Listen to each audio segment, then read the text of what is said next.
বিসমিল্লাহির রহমানির রহিম। আসসালামু আলাইকুম ওয়া রাহমাতুল্লাহ।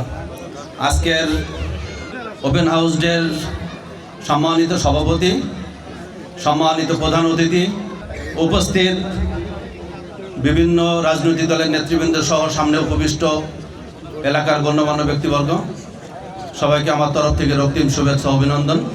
প্রথমেই অভিনন্দন বার্তা দিতে হয় যে আমাদের পুলিশ সুপার মহোদয়ের সাথে আমি কিছুদিন আগে সাক্ষাৎ করেছিলাম।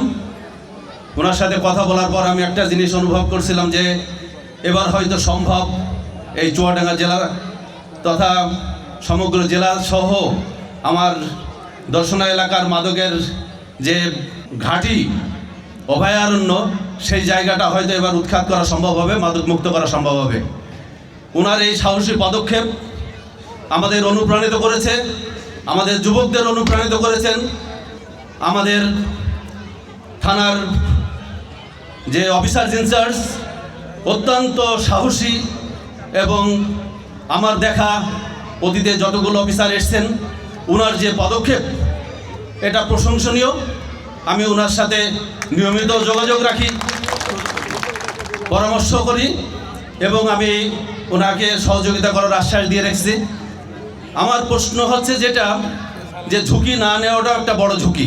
কিছুক্ষণ আগে একজন বললেন যে আমরা আগুন নিয়ে খেলছি, তা আমাদের যুবক ভাইয়েরা যে ঝুঁকি নিয়েছেন, আমি পুলিশ সুপার মহোদয়কে বলবো যে ঝুঁকি নিয়েছেন আপনি আমাদেরকে, আমার এই ভাইদেরকে পাশে থেকে সর্বোচ্চ সহযোগিতা করে যাবেন। কারণ মাদকের বিরুদ্ধে যে অভিযান চলছে, এরা যাচ্ছে কিভাবে জানি না, আইনের ফাঁকফোকর দিয়ে 10 দিন 15 দিন পর বেরিয়ে চলে আসছে। এক ভাই বললেন যে চা পাতা নিয়ে ঘুরছে। এই নিরাপত্তাটা কে দেবে?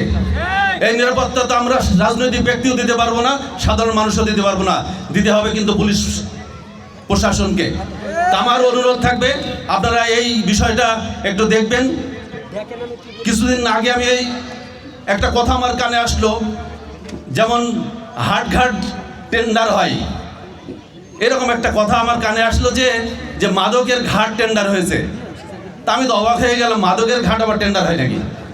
তো মাদকের ঘাট টেন্ডার হয়েছে, তার মানে আমার তাদের কাজ কি?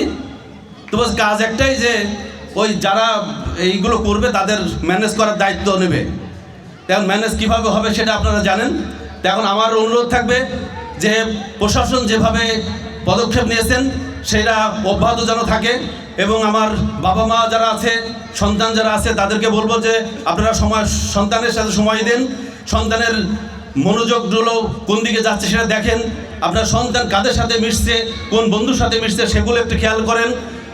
আজকের যারা যুব সমাজ, তারা আগামী দিনের ভবিষ্যৎ, তাদের ভবিষ্যৎ যেন নষ্ট না হয় সেদিকে লক্ষ্য রাখবেন।